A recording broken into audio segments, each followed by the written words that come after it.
നമസ്കാരം. രാജ്യത്തെ നടുക്കിയ ഓൺലൈൻ തീവ്രവാദവൽക്കരണത്തിൻ്റെയും അതിർത്തി കടന്നുള്ള ഭീകര ബന്ധങ്ങളുടെയും ഞെട്ടിക്കുന്ന വിവരങ്ങളാണ് രാജസ്ഥാനിലെ ജയ്പൂരിൽ നിന്നും ഇപ്പോൾ പുറത്തു വരുന്നത്. ജയ്പൂരിൽ വച്ച് കഴിഞ്ഞ ആഴ്ച സുരക്ഷാ ഏജൻസികൾ കസ്റ്റഡിയിലെടുത്ത 38-കാരിയായ യുവതി നിരോധിത ഭീകര സംഘടനയായ ജെയ്ഷെ മുഹമ്മദിൻ്റെ മുതിർന്ന കമാൻഡറെ വിവാഹം കഴിക്കാൻ പാകിസ്ഥാനിലേക്ക് കടക്കാൻ പദ്ധതി ഇട്ടിരുന്നതായി അന്വേഷണ റിപ്പോർട്ടുകൾ സൂചിപ്പിക്കുന്നു. ഈ ഭീകരൻ ജെയ്ഷെ മുഹമ്മദ് തലവൻ മസൂദ് അസറിൻ്റെ അതീവ വിശ്വസ്തനും അടുത്ത കൂട്ടാളിയുമാണെന്നാണ് സുരക്ഷാ ഏജൻസികൾ വിലയിരുത്തുന്നത്. ബബിത ധാക്കഡ് എന്ന ഖദീജ എന്ന യുവതിയാണ് രാജസ്ഥാൻ പോലീസിൻ്റെ ഭീകരവിരുദ്ധ സേനയുടെയും മിലിറ്ററി ഇൻ്റലിജൻസിൻ്റെയും സംയുക്ത നീക്കത്തിലൂടെ പിടിയിലായത്. ദിവസങ്ങളോളം നീണ്ട നിരീക്ഷണങ്ങൾക്കൊടുവിൽ കഴിഞ്ഞ ഞായറാഴ്ചയായിരുന്നു ഇവരുടെ അറസ്റ്റ് ഔദ്യോഗികമായി രേഖപ്പെടുത്തിയത്. ഭീകരവിരുദ്ധ നിയമമായ UAPA പ്രകാരമുള്ള വിവിധ വകുപ്പുകൾ ചുമത്തിയാണ് ഇവർക്കെതിരെ നിലവിൽ കേസെടുത്തിരിക്കുന്നത്. ആഴ്ചകൾക്ക് മുൻപ് തന്നെ ഈ യുവതിയുടെ സംശയാസ്പദമായ നീക്കങ്ങൾ മിലിറ്ററി ഇൻ്റലിജൻസിൻ്റെ ശ്രദ്ധയിൽപ്പെട്ടിരുന്നു. തുടർന്ന് നടത്തിയ വിശദമായ അന്വേഷണത്തിലാണ് ഓൺലൈൻ വഴിയുള്ള തീവ്രവാദവൽക്കരണത്തിൻ്റെ ഞെട്ടിക്കുന്ന വിവരങ്ങൾ പുറത്തു വന്നത്.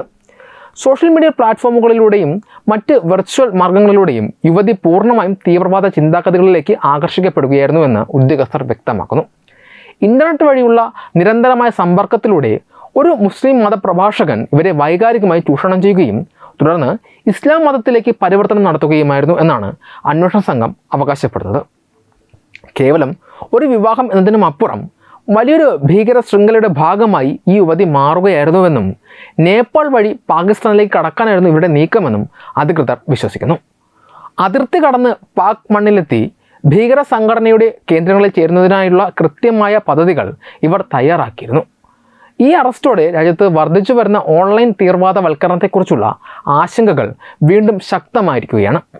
യുവാക്കളെയും സ്ത്രീകളെയും ലക്ഷ്യമിട്ട് ആഗോള ഭീകര സംഘടനകൾ നടത്തുന്ന ഡിജിറ്റൽ കെണികളുടെ വ്യാപ്തിയാണ് ഈ കേസ് വ്യക്തമാക്കുന്നത്.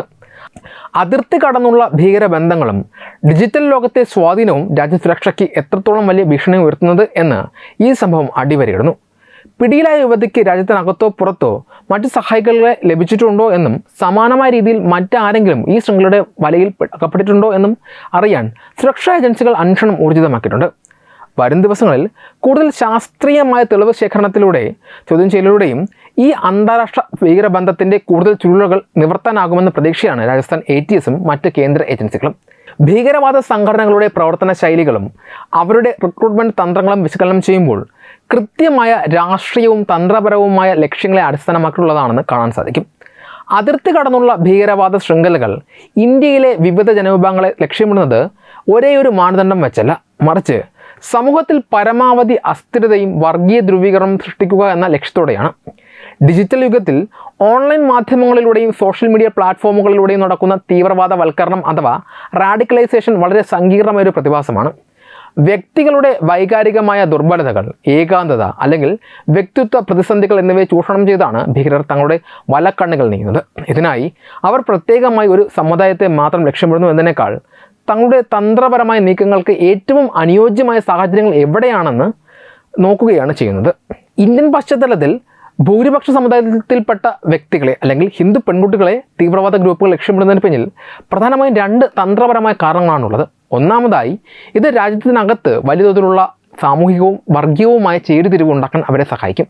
ഇത്തരത്തിലുള്ള കേസുകൾ പുറത്തു വരുമ്പോൾ അത് മാധ്യമങ്ങളിൽ വലിയ വാർത്തയാവുകയും സമുദായങ്ങൾക്കിടയിൽ പരസ്പര അവിശ്വാസത്തിന് വഴിതെളിക്കുകയും ചെയ്യും. ഈ ഒരു സാമൂഹിക അസ്വസ്ഥത തന്നെയാണ് ഭീകര സംഘടനകൾ എപ്പോഴും ആഗ്രഹിക്കുന്നത്. രണ്ടാമതായി, സുരക്ഷാ ഏജൻസികളുടെയും ഇൻ്റലിജൻസ് സംവിധാനങ്ങളുടെയും ശ്രദ്ധ തിരിക്കുക എന്നതും ഇവരുടെ ലക്ഷ്യമാണ്. പൊതുവെ സംശയത്തിൻ്റെ നിഴലിൽ വരാൻ സാധ്യതയില്ലാത്ത പശ്ചാത്തലമുള്ള വ്യക്തികളെ തങ്ങളുടെ ആവശ്യങ്ങൾക്കായി ഉപയോഗിക്കുമ്പോൾ സുരക്ഷാ പരിശോധനകളിൽ നിന്നും നിരീക്ഷണങ്ങളിൽ നിന്നും എളുപ്പത്തിൽ രക്ഷപ്പെടാമെന്ന് ഭീകരർ കരുതുന്നു. അതുകൊണ്ട് തന്നെ വൈകാരികമായ കൃത്രിമത്വത്തിലൂടെയും മതപരിവർത്തന തന്ത്രങ്ങളിലൂടെയും വ്യക്തികളെ സ്വാധീനിക്കാൻ അവർ ശ്രമിക്കുന്നു. ആഗോളതലത്തിലും പ്രാദേശിക തലത്തിലും ഉള്ള ഭീകര സംഘടനകൾ തങ്ങളുടെ ആശയപ്രചാരണങ്ങൾക്കായി ന്യൂനപക്ഷ വിഭാഗങ്ങളിലെ ദുർബലരായ വ്യക്തികളെയും വ്യാപകമായി ഉപയോഗപ്പെടുത്താറുണ്ട്.